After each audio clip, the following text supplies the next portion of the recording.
Ya, Bismillahirrahmanirrahim. Assalamualaikum warahmatullahi wabarakatuh. Anak-anakku sekalian, siswa dan siswi SMA plus Al-Ghifari. Alhamdulillah, kita sudah mulai kepada pembelajaran ya, kepada pembelajaran tentang bimbingan tilawah Al-Quran yang pada kemarin kita sudah sedikit mengulas tentang pengertian ya, tentang sasaran dan faidah ilmu tajwid. Nah, dan di kesempatan kali ini kita akan memperjelas saja ya. Kita akan memperjelas tentang hal-hal tersebut. Karena ketika kita mempelajari suatu ilmu, maka kita harus tahu dulu ilmu itu untuk apa ya. Eh, Ilmu apa dan untuk apa ya. Gunanya kita mempelajari ilmu itu untuk apa. Itu ya. Dan setiap disiplin ilmu itu memiliki 10 aspek dasar. Yang pertama adalah pasti sebuah ilmu itu memiliki pengertian ya, pengertian. Seperti halnya sekarang kita akan mempelajari ilmu tajwid ya bersama Bapak, yaitu di dalam pelajaran BTQ ya. BTQ itu isinya adalah mempelajari ilmu tajwid ya. Ilmu tajwid sebagai sarana atau alat kita dalam membaca Al-Quran. Yang pertama ada pengertiannya, yang kedua ada objeknya, jadi sasaran objek yang dipelajari di dalam ilmu tajwid ini apa gitu. Terus ada kegunaannya, terus keutamaannya, terus hubungan antara disiplin ilmu yang lain gitu. Apakah ilmu tajwid ini mendukung kepada ilmu-ilmu yang lain gitu. Kenapa harus mempelajari ilmu tajwid ya, mempelajari ilmu tajwid gitu. Yang selanjutnya ada peletakan dasarnya. Nah, ini peletakan dasar ini maksudnya adalah atas dasar apa ilmu tajwid ini diadakan gitu. Lalu penamaan, kenapa dinamakan dengan ilmu tajwid ya, tidak dinamakan dengan ilmu yang lain misalkan tentang naon gitu ya. Terus sumber pengambilannya diambil dari apa ya, diambil dari apa, maksudnya adalah dasar-dasar hukumnya. Apakah ilmu tajwid ini dasar-dasar hukumnya dari Al-Quran atau dari hadis gitu ya. Terus ada hukum syara, hukum dalam mempelajari ilmu tajwid, apakah wajib, sunnah, atau wajib ain, atau wajib kifayah, dan lain sebagainya. Terus permasalahan-permasalahan, maksudnya permasalahan ini adalah yang dibahas, permasalahan yang dibahas di dalam ilmu tersebut gitu ya. Kita akan mempelajari selama belajar dengan Bapak ilmu tajwid ini, dan mudah-mudahan ya kita menjadi seorang yang ahlul Quran. Ahlul Quran itu adalah orang yang lebih utama di sisi Allah Subhanahu wa taala dan derajatnya yang paling mulia ya, karena segala hidupnya itu diatur oleh Al-Qur'an.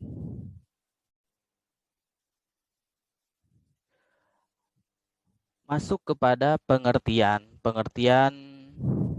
ilmu tajwid. Ini pengertian, ada pengertian menurut bahasa, ada juga pengertian menurut istilah ya. Jadi setiap kali kita ditanya tentang pengertian, berarti ada menurut bahasa dan juga ada menurut istilahnya. Nah, kalau menurut bahasa, tajwid ini artinya adalah membaguskan ya, membaguskan. tajwid itu membaguskan artinya. Ya. Jadi ucapan yang bagus dan indah itu adalah tajwid. Ya, itu kalau menurut bahasa. Sedangkan menurut istilah adalah mengeluarkan huruf-huruf hijaiyah karena objeknya kita itu akan mempelajari Al-Quran dengan ilmu tajwid ini. Berarti di dalam bahasa Al-Quran itu terdiri dari huruf-huruf hijaiyah. Nah, jadi pengertian ilmu tajwid menurut istilah adalah mengeluarkan huruf-huruf hijaiyah dari tempat keluarnya secara baik dan memberikan hak dan mustahaknya. Ya, jadi setiap huruf di dalam Al-Quran ini ada haknya dan juga ada mustahaknya. Kalau haknya, maksud dari hak huruf di sini adalah bahwa ada hak-hak membaca huruf-huruf tersebut ketika huruf-huruf tersebut berbaris kasroh, misalkan berbaris fathah, berbaris dhammah. Itu adalah haknya yang harus diterima oleh huruf tersebut, ya. Jangan sampai kita ketukar yang tadinya dhammah dibacanya fathah, harusnya u dibacanya jadi a atau jadi i. Itu tidak boleh, ya, tidak boleh. Apakah huruf itu sedang sukun, misalkan sedang sukun, nah, ya sedang dalam keadaan mati, sedang dalam keadaan sukun, atau sifat-sifatnya. Huruf-huruf itu ada jahar, misalkan ada syiddah atau tertahan bunyinya, ya. Kalau syiddah itu tasydid, ya, tertahan bunyinya. Itu adalah huruf-huruf atau hak huruf, ya, hak huruf. Dan ada mustahaknya. Kalau mustahak itu adalah sifat-sifat yang datang kemudian, ya, karena sebab-sebab yang lain sesuai dengan kondisi tertentu. Misalnya seperti tarkik, ya. Tarkik itu adalah tipis, ya. Bacanya kan biasanya biasa, ya, kalau haknya. Nah, tapi ada keadaan-keadaan tertentu bahwa huruf tersebut harus dibaca tipis atau tebal, ya. Tafhim, tebal. Izhar, jelas, ya. Izhar atau ikhfa, samar, ya. Samar itu adalah mustahak. Nah, di dalam pelajaran ilmu tajwid kita akan mempelajari hal-hal tersebut, ya. Kita akan memberikan Al-Quran ini atau huruf-huruf hijaiyah ini haknya dan juga mustahaknya, ya. Hak dan mustahaknya, gitu. Jadi harus benar kita dalam menyebutkannya. Ketika fathah harus benar bunyi a-nya, ketika kasroh harus benar bunyi kasrohnya, ketika dhammah harus benar bunyi dhammahnya, gitu, ya, di dalam pengertian ilmu tajwid. Jadi sekali lagi, menurut bahasa ilmu tajwid ini adalah membaguskan. Kalau menurut istilah adalah mengeluarkan huruf-huruf hijaiyah dari tempat keluarnya secara baik dan memberikan hak dan mustahak di dalam huruf-huruf tersebut. Tuh, ya. Mudah-mudahan dimengerti.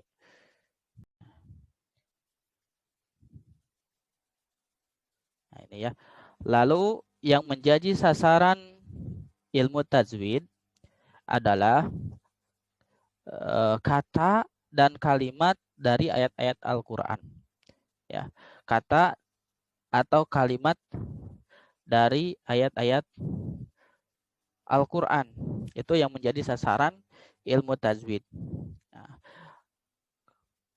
di dalam Al-Quran saja itu menurut jumhur para ulama. Sedangkan sebagian ulama juga ada yang berpendapat bahwa hadis pun, kalau kita membaca hadis pun itu harus sesuai dengan kaidah ilmu tajwid, ya. Jadi tidak hanya Al-Quran saja, ya. Bagus, lebih bagus kalau misalkan kita membaca hadis membaca hadis, ada pelajaran misalkan Quran hadis, itu membaca hadisnya sesuai dengan kaidah-kaidah ilmu tajwid. Itu akan sangat bagus ya, akan sangat bagus gitu. Tetapi yang akan kita pelajari di sini adalah kepada Al-Qur'an ya, karena bimbingan tilawah Al-Qur'an, kepada tilawah Al-Qur'an. Gitu ya. Jadi sasaran ilmu tajwid ini adalah kata dan kalimat dari ayat-ayat Al-Qur'an. Gitu. Seperti kalian membeli senapan misalkan. Dengan senapan itu kalian mau membidik apa? Gitu. Mau memburu apa? Gitu. Itu sasarannya. Ya. Jadi sasarannya ini ilmu tajwid ini adalah ayat-ayat di dalam Al-Qur'an. Nah, lalu katanya kalau manfaatnya dalam pelajaran ilmu tajwid ini apa? Faidahnya apa? Nah, faidah mempelajari ilmu tajwid adalah menjaga dan memelihara supaya tidak terjadi kesalahan dalam mengucapkan atau membaca Al-Qur'an. Gitu ya. Jadi faidah mempelajari ilmu tajwid ini adalah bacaan kita itu akan bagus ya. Bacaan kita akan sesuai dengan kaidah dan pengucapan huruf itu akan terpelihara dengan baik kalau kita mampu menguasai ilmu tajwid. Sebagaimana di dalam Al-Qur'an Allah Subhanahu wa taala berfirman di dalam surah Al-Muzammil ayat 4, "Warattilil Qur'ana tartila." Dan bacalah Al-Qur'an itu secara tartil, ya, secara perlahan-lahan. Bahkan di dalam ayat yang lain ya, Allah Subhanahu wa taala berfirman di dalam surah Al-Furqan ayat 32, warattalnahu tartila gitu ya. Dan kami bacakan Al-Qur'an itu dengan tartil, perlahan-lahan gitu ya. Kalau tartil itu perlahan-lahan. Nah,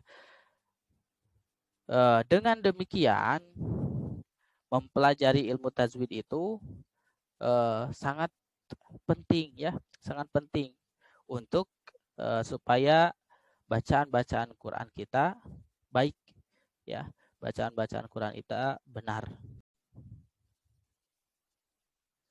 Nah, membaca Al-Qur'an juga atau mempelajari ilmu tajwid itu akan menghindarkan kita dari kesalahan-kesalahan dalam membaca Al-Qur'an gitu ya. Sebab jika kita membaca Al-Qur'an tanpa tajwid ya, tanpa ilmu tajwid, maka itu merupakan suatu kesalahan ya. Harus dengan tajwidnya harus benar ya. Makhraj hurufnya harus benar, ikhfa, idgham, izharnya harus benar gitu ya. Gitu. Hukum nun matinya, hukum mim bertasydidnya, nun bertasydidnya itu harus benar ya, harus sesuai dengan tuntunan ilmu tajwid ya, tuntunan ilmu tajwid. Nah, kesalahan-kesalahan yang harus kita hindari ketika di dalam membaca Al-Qur'an. Itu yang pertama adalah kesalahan-kesalahan, ada yang dinamakan kesalahan yang berat atau di dalam bahasa Arabnya disebut lahnul jali ya. Lahnul jali ini adalah kesalahan yang berat yang tidak bisa ditolerir ya, karena akan merubah makna kalau misalkan kita tidak memperhatikannya gitu ya. Juga ada lahnu khafi ya, ringan ya, tetapi meskipun ringan ini juga kita jangan sepelekan, kita harus perbaiki gitu ya. Nah, dengan mempelajari ilmu tajwid kita akan menghindari kesalahan-kesalahan tersebut, baik kesalahan-kesalahan yang berat di dalam membaca Al-Qur'an, kesalahan-kesalahan yang dapat merubah makna bacaan kita, maupun kesalahan-kesalahan yang ringan gitu ya. Gitu. Salah satu faidah atau hikmah di dalam mempelajari ilmu tajwid. Nah, di sini Bapak akan sedikit mencontohkan ya kesalahan-kesalahan yang jali, kesalahan-kesalahan yang berat ya, yang tidak dapat ditolerir karena ini dapat merubah makna di dalam Al-Qur'an tersebut. Gitu ya. Seperti contohnya tertukar huruf. Ini ya, Bapak ini screenshot ya dari buku metode Makris. Tertukar huruf. Nah, contohnya kalau qaf dengan kaf itu tertukar. Biasanya itu tidak disengaja ya.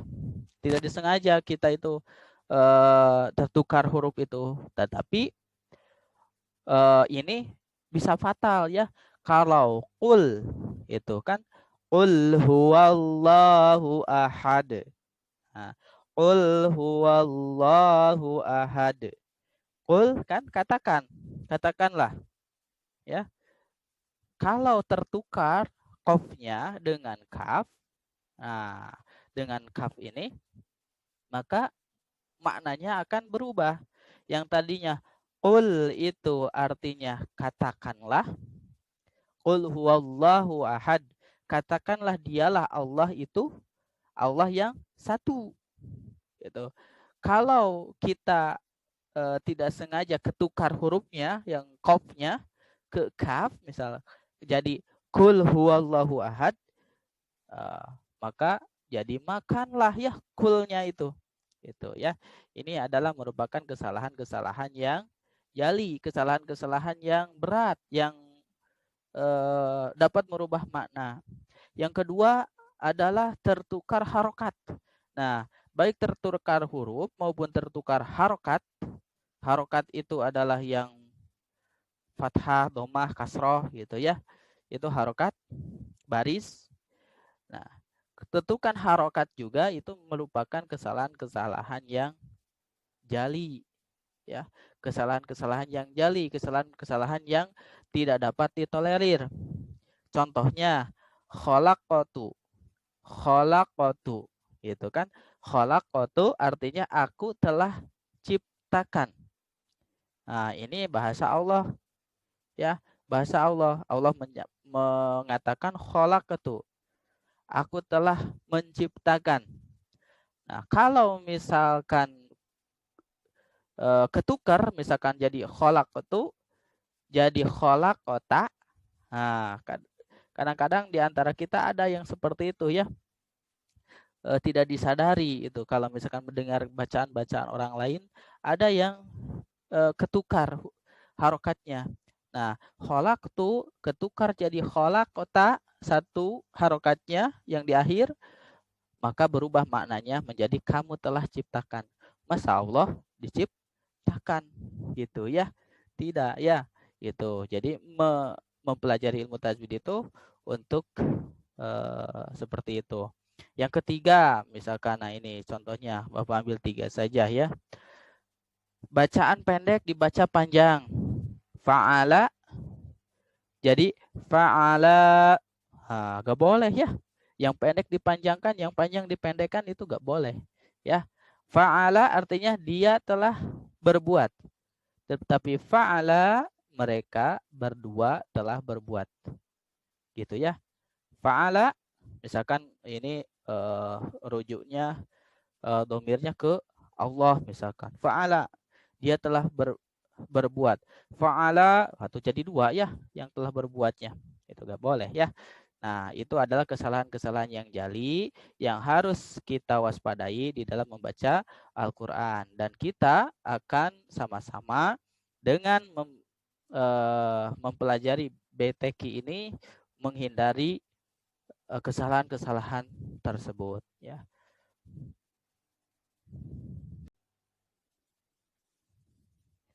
Nah, lanjut ya. Ada kesalahan-kesalahan yang kedua adalah kesalahan-kesalahan khafi ya, lahnul khafi. Nah, kesalahan-kesalahan yang khafi ini adalah kesalahan-kesalahan yang ringan ya. Kesalahan-kesalahan yang ringan. Ini. Kesan-kesan yang ringan ini diantaranya adalah bacaan panjang 2 harakat dibaca 4 harakat, terlalu panjang. Benar sudah dipanjangkan tetapi terlalu panjang. Contohnya Ar-Rahmanir Rahim, Maliki Yaumiddin. Misalkan Ar-Rahmanir Rahim. Himnya mah gak apa-apa ya, mad alif disukun. Maliki Yaumiddin. Nah, itu gak boleh ya. Gak boleh. Atau sebaliknya, bacaan 4 harakat dibaca 2 harakat. Wa amma sa'ila fala tanhar. Misalkan. Wa amma sa'ila fala tanhar. Nah, ini kan sailanya harus panjang. Wa amma sa'ila fala tanhar. Gitu ya. Harus dibaca panjang. Alladzina hum yura'un. Ini harus 4 harakat ya. Gitu. Atau tergesa-gesa dalam menggunakan. Nah, di dalam nun bertasdid atau mim bertasdid itu kan gunnah harus ditahan ya. Harus ditahan. Malikin nas misalnya. Malikin nas. Malikin nas. Nah, harus digunakan. Malikin nas, ilahin nas gitu ya. Gak boleh malikin nas, ilahin nas. Nah, itu terlalu terburu-buru ya di dalam gunahnya. Ini tidak merubah makna tetapi merupakan kesalahan juga ya yang harus kita hindari gitu.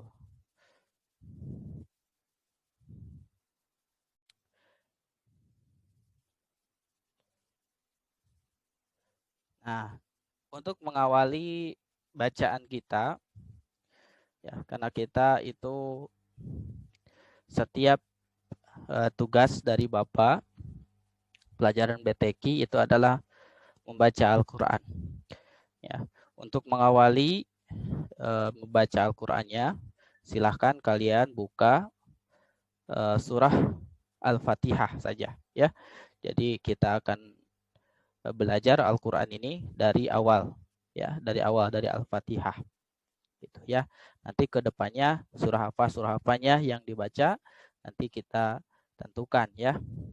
Bapak akan tunjuk surah apanya untuk pembelajaran kita. Tetapi sebagai tugas awal di dalam pelajaran BTQ adalah membaca surah Al-Fatihah dulu. Karena surah Al-Fatihah ini adalah surah yang paling penting ya.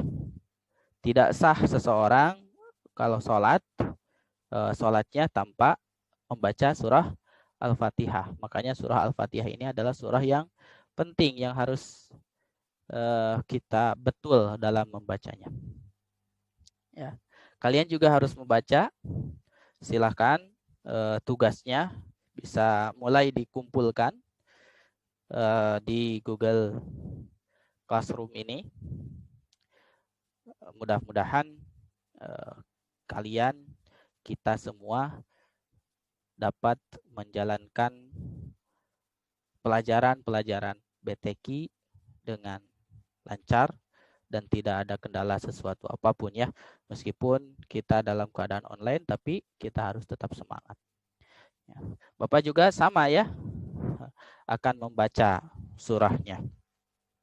Jadi tidak kalian saja yang membaca surahnya, Bapak juga sama membaca untuk mencontohkan. A'udzu billahi minasy syaithanir rajim. Bismillahirrahmanirrahim. Alhamdulillahi rabbil alamin. Ar-Rahmanir-Rahim. Maliki yaumiddin. Iyyaka na'budu wa iyyaka nasta'in. Ihdinas siratal mustaqim.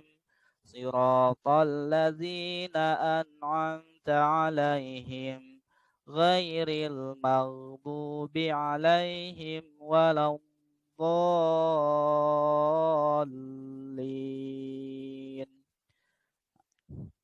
Ya, begitu ya surah Al-Fatihahnya.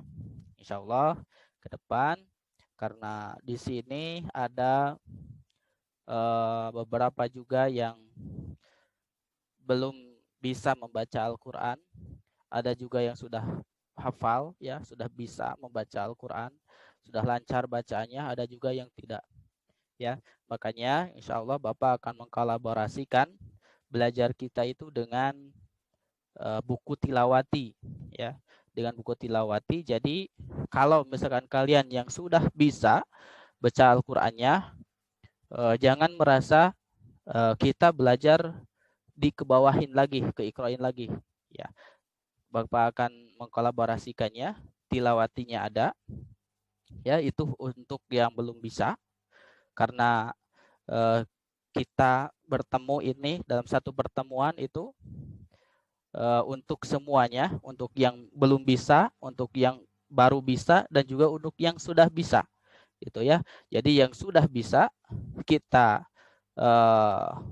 perlancar lagi, yang belum bisa mudah-mudahan bisa terbantu untuk menjadi bisa, dan kalau misalkan yang sudah bisa tapi belum lancar, mudah-mudahan lebih lancar, gitu ya. Jadi Bapak akan mengkolaborasikan antara tilawati dengan Al-Quran, ya. Tilawati itu untuk latihan baca, tetapi Al-Quran untuk melatih bacaan kita, gitu ya. Mungkin sampai di sini dulu ya pertemuannya. Mudah-mudahan kalian diberikan kesehatan. Tugasnya adalah surah Al-Fatihah, ya. Surah Al-Fatihah silahkan dikirim melalui Google Classroom, ya. Kalian baca surah Al-Fatihah dengan rekaman voice note ataupun video dan dikirimkan ke Google Classroom. Terima kasih sudah mengikuti pelajaran Bapak. Kita tutup dengan doa kafaratul majelis. Subhanakallahumma wa bihamdika asyhadu alla ilaha illa anta astaghfiruka wa atubu ilaik. Assalamualaikum warahmatullahi wabarakatuh.